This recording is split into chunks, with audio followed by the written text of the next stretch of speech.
Agilität ist ja erstmal ein Konzept. Und damit dieses Konzept in der Praxis auch gelebt wird, braucht es bestimmte Voraussetzungen, die da zusammenkommen müssen.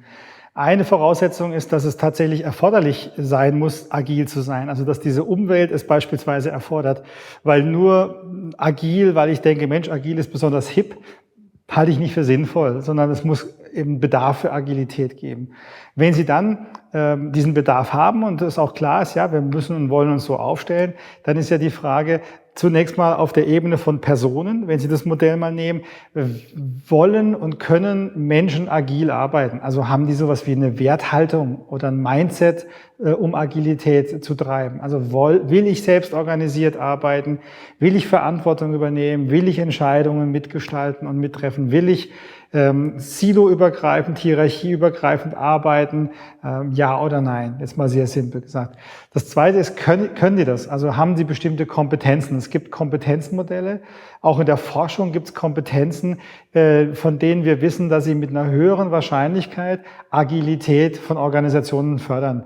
Meine Lieblingskompetenz ist die sogenannte Responsiveness, also die Fähigkeit, Veränderungen zu antizipieren und so zu bewerten, dass ich entscheiden kann, ob diese Veränderung mich so stark tangiert, dass ich mich anpassen muss oder nicht. Das ist eine Kompetenz. Also permanent den Blick nach innen und nach außen zu haben und zu sagen, hier verändert sich was.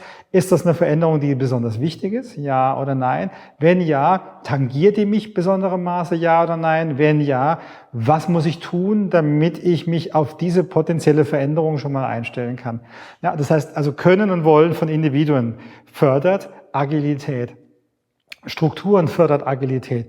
Also wenn ich klassische Hierarchien abbaue und eher in Netzwerke gehe und Kollaboration gehe, muss ich in einer normalen Organisation mit einer traditionellen Ausrichtung Abteilungen aufbrechen, ich muss Hierarchieebenen abbauen, ich muss Grenzen öffnen, muss also auch Führung nochmal neu konzipieren. Prozesse können Sie durchdeklinieren, sagen. Prozesse bedeutet, dass die Grenzen nicht innerhalb von Silos definiert sind, sondern dass die Prozesse komplett durch die gesamte Organisation hinweggehen, dass ich diejenigen zusammenhole, die ein bestimmtes Thema am besten bearbeiten können. Oder noch besser, ich hole die gar nicht zusammen, sondern ich stelle das Thema auf den Marktplatz und die sagen, hier habe ich eine besondere Kompetenz, die ich einbringen kann, die können sich eigentlich zusammenfinden, selbst organisiert.